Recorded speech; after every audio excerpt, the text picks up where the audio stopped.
Finally guys हामी चाहिँ काठमाडौँबाट सिन्धुपाल्चोकको यात्रा सुरु गऱ्यौँ आन्टी र म। अनि हामी चाहिँ यहाँ प्रवेश बाबुलाई हामी चाहिँ भेट्न गइराखेको छौँ, किनभने एसई हो यसपालि। अनि प्यारेन्ट्स मिटिङ छ, अनि म पनि आन्टीको साथमा गइरहेको छु।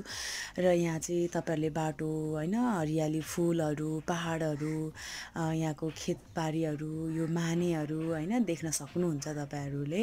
र हामी चाहिँ एकदम एक्साइटेड भएर बाटोहरू हेर्दै, पहाडहरू हेर्दै, कस्तो राम्रो महसुस गर्दै हामी गइरहेको छौँ। र यहाँको वातावरणहरू हेर्दा एकदम धेरै राम्रो र चिसो धेरै, अनि एकदम धेरै रमाइलो फिल गर्दै हामी रमाइलो गर्दै हिँडिरहेको छौँ। र यहाँ चाहिँ मैले थोरै भिरमौरीलाई पनि देखाएको छु, थोरै तपाईँहरू देख्न सक्नुहुन्छ।